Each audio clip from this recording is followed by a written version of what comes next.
mais uma edição do podcast da ESEP. Temos hoje connosco a docente da Escola Superior de Enfermagem do Porto, Teresa Martins, que nos vai falar um pouco sobre a Semana Internacional do Autocuidado.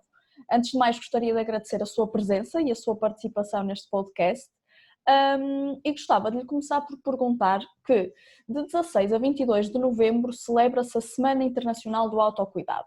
O que eu gostava de saber é que tipo de atividades têm sido desenvolvidas a nível mundial e o que é que se pretende assinalar com esta comemoração.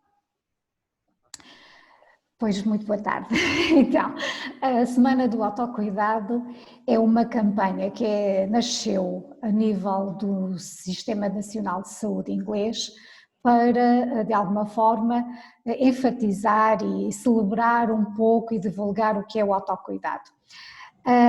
Esta campanha não é exclusiva do Sistema Nacional de Saúde inglês, ela também tem sido desenvolvida desde 2011 no Canadá, a semana em si. Sem ser semanas, mas com atividades do autocuidado, é uma iniciativa que tem sido acolhida cada vez mais por outros países. Atualmente existe uma instituição que é uma federação de associações do autocuidado, tem sede na Suíça e, segundo os seus relatórios, há mais de 50 países que têm vindo a desenvolver estas atividades. Portanto, a criação deste evento tem por base que a promoção do autocuidado é de alguma forma enfatizada e potenciada quando existem mensagens repetidas e por diferentes instituições e diferentes tipos de participantes e que são, no fundo, realizadas ao mesmo tempo para que possa haver aqui assim, de alguma forma, uma celebração maior e mais eficaz. Além da Semana do Autocuidado, que é uma iniciativa que é acolhida por vários países, há o Dia Internacional do Autocuidado, que a ESEP não tem se juntado muito a este dia, porque ele calha muito fora do horário, portanto, do calendário letivo, que é no dia 24 de julho. E a ideia é que todos nós nos devemos preocupar 7 dias por semana, 24 horas por dia com o nosso autocuidado. Claro. É uma data que tem uma simbologia muito, muito importante. Se calhar vale a pena falarmos o que é o autocuidado. Claro, claro que sim.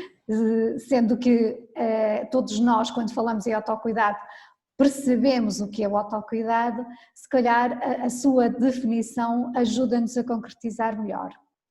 E o autocuidado é a capacidade dos indivíduos, da família e da comunidade de promover a saúde e prevenir a doença, manter a saúde e lidar com a doença, a deficiência, podendo neste processo ter ou não o apoio dos profissionais de saúde. Portanto, o autocuidado reporta-se muito às nossas atividades individuais.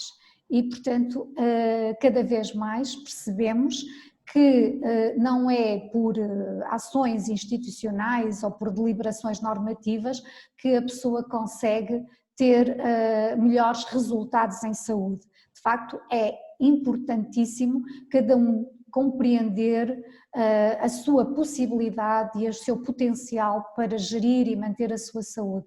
E, portanto, é nesta base que as atividades que cada vez mais vão pondo a pessoa no centro do seu mundo e na sua ação são cada vez mais valorizadas e divulgadas. Claro. Este ano a ESEP dedicou a Semana do Autocuidado à sua promoção em tempos de pandemia. Neste âmbito, temos desenvolvido vários projetos na área do autocuidado. Quais são os projetos que a professora gostaria de destacar? Se calhar temos bastantes, mas se calhar iria falar de 2 ou 3. Temos um projeto que irá ser divulgado provavelmente a muito curto prazo, que é o Ser Cuidador em Tempo de Pandemia e, portanto, que está, digamos, mais relacionado e enquadrado com as regras onde estamos a vivenciar atualmente e que acaba por ser uma derivação de um projeto já mais antigo, que é o Entende Quer, que se tem vindo a focar nos cuidadores e, portanto, ajudar os cuidadores a ultrapassarem esta transição que têm nas suas vidas e de melhor resolver os problemas de saúde. Mas não é o único projeto que temos dentro dessa área. Temos também, por exemplo, o projeto do iGest Saúde, em que visa a criação de aplicativos que poderão ajudar as pessoas que têm doenças crónicas a vivenciar melhor a sua saúde.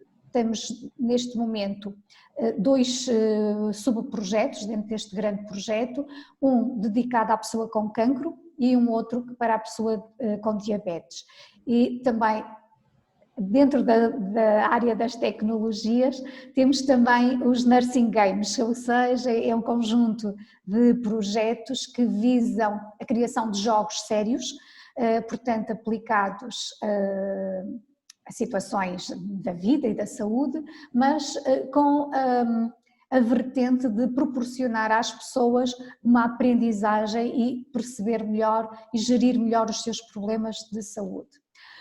Mais relacionado com digamos, o autocuidado e mais a nível profissional, não tanto dedicado à população em geral, mas muito baseado na nossa atividade profissional. Temos também o Self-Care Potencial, que é um projeto em que pensamos e tentamos analisar quais são os outcomes, quais são os indicadores que como profissionais temos que ter em atenção e avaliar e tentar, portanto, ter esses resultados presentes para perceber quando alguém tem um evento crítico na sua saúde e que fica dependente do seu autocuidado, quais são esses indicadores que os profissionais devem monitorizar, valorizar e terem atenção para que a pessoa recupere a sua autonomia. Tem ainda um outro que eu não falei, mas que também se calhar valerá a pena ainda anunciar, que é relacionado com quedas, em que também se procura criar um dispositivo, procura não está em desenvolvimento a criação de um dispositivo para ajudar as pessoas que vivem sozinhas a prevenir o risco de queda e, portanto, a emitir um sinal de alarme quando estas pessoas precisam de ajuda. Então, acho que são estes os projetos mais dentro da nossa área. Estamos com vários projetos que nos permitem falar de autocuidado, não é? Sim, até porque o autocuidado acaba por ser um conceito muito abrangente, muito amplo e com pouca delimitação, digamos, técnica, porque praticamente tudo o que fazemos na nossa vida vai se repercutir na nossa saúde e no nosso bem-estar e, portanto, tudo que tem uma ação direta na nossa saúde e no nosso bem-estar e que poderá ter, portanto, poderá estar dentro do nosso alcance de gestão, está refletido dentro do que é o autocuidado, obviamente. Claro, claro que sim. Outra das questões que, sobretudo este último ano, se tem falado muito é na parte do bem-estar físico e sobretudo mental. E atualmente a promoção destes dois pilares, tanto o bem-estar físico como o mental, parecem ser uma das principais ações a considerar quando se fala em autocuidado. Gostaria que me dissesse ou como é que acha que podemos cuidar melhor de nós, tanto a nível físico como a nível mental, nestes tempos tão conturbados que estamos a viver? Isso é uma pergunta muito difícil. É mais fácil falar dos aspectos conceptuais do que dos aspectos mais operacionais. Mas, antes de responder, só gostaria de reforçar aqui uma ideia que o International Self-Care Foundation recomenda ou diz-nos que há 7 pilares básicos para o autocuidado e que o primeiro deles é literacia em saúde. Portanto, é importante fazermos algum esforço no sentido de manter informados e tentarmos procurar a informação que seja mais credível e que tenha maior evidência científica para aplicarmos no nosso dia-a-dia. O segundo pilar é consciencialização, ou seja, eu tomar perceber quais são, compreender quais são os mecanismos, as ações que vão influenciar a minha saúde e o que é que eu poderei fazer ao meu alcance para as modificar. Depois tem também a atividade física, a alimentação, a prevenção e a redução de riscos, a higiene e, por fim, o uso racional e responsável de produtos e de serviços de saúde. Portanto, estas são medidas básicas que estão ao alcance de qualquer pessoa. Sim. Portanto, não são medidas muito elaboradas. O grupo do autocuidado este ano sugeriu 4 medidas básicas que foram divulgadas e que passam pela alimentação e exercício físico como medidas básicas que vão influenciar de uma forma direta e muito fortemente a nossa saúde e o nosso bem-estar. Além destas 2 medidas, recomendou também a cidadania e a conexão social. E de facto estes são outros 2 aspectos muito importantes. E que se complementam. E que se complementam muito bem.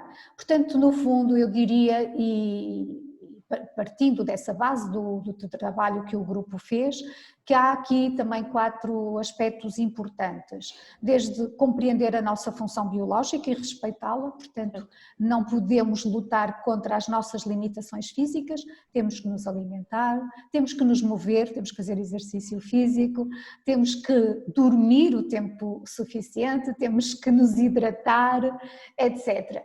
Depois há aqui um aspecto que não está tão bem plasmado nos aspectos que foram trabalhados, mas também acho que é importante, que é se calhar alguma educação que nós próprios devemos fazer no sentido de apreciar e valorizar as pequenas coisas da vida. Acho que a nossa sociedade de alguma forma tem se desviado um bocadinho destes aspectos de não tentar com que cada um de nós valorize e aprecie as pequenas coisas da vida. O respirar ar puro, a brisa, o vento, portanto todos estes pequenos aspectos que nos vão criar um bem-estar, não é? O passar os pés pela relva ou pela areia, o podermos simplesmente estar a apanhar sol, passear num parque livremente, passear, ter um animal de companhia,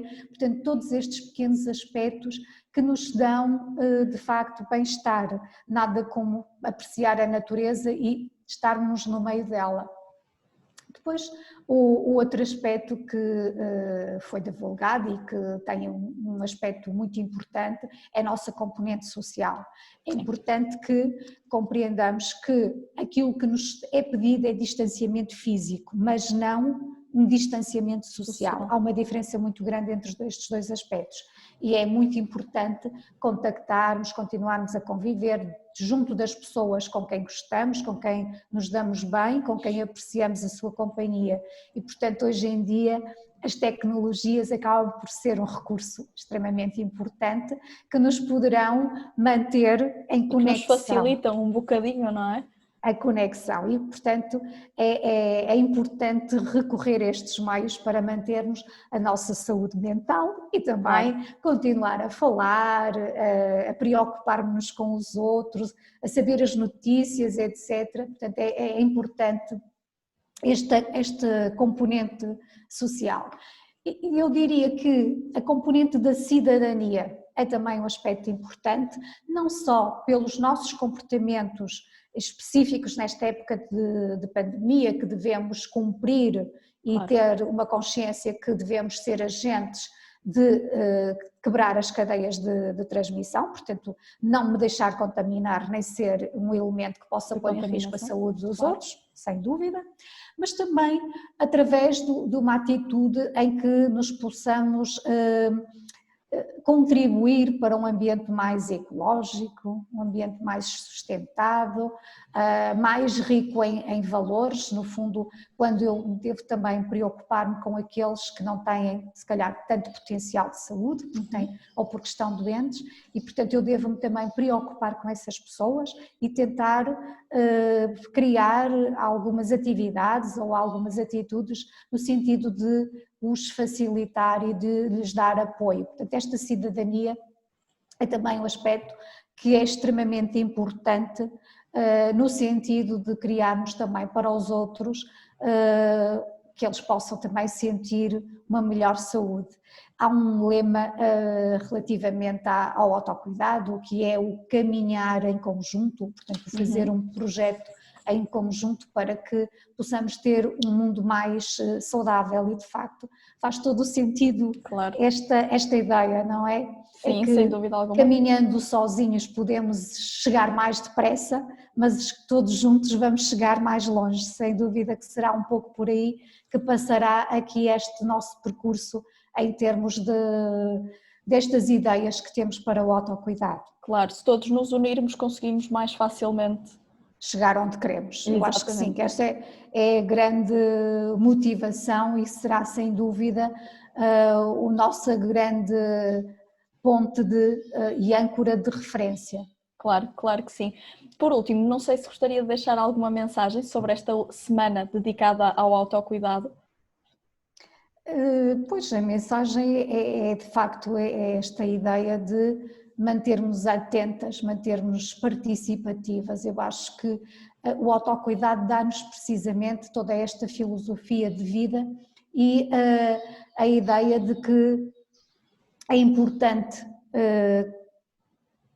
aderir, mas não é uma adesão passiva, é uma adesão participativa. Eu tenho que participar dentro daquilo que é possível e na medida daquilo que eu posso exercer, as minhas fronteiras, não é?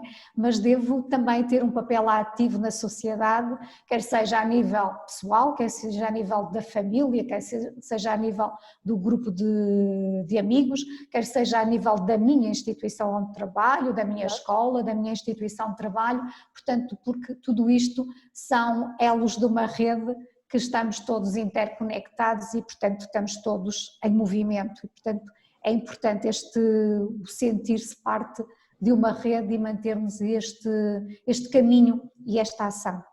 É isso mesmo. Professora Teresa, muito obrigada por ter participado no nosso podcast, por ter dado o seu testemunho e ter contribuído para que as pessoas percebam um bocadinho mais o que é o autocuidado e o que é que podem fazer para cuidar de si e também dos outros. Obrigada. Muito obrigada. Obrigada por tudo. Obrigada, professora. Fiquem desse lado e até ao próximo podcast.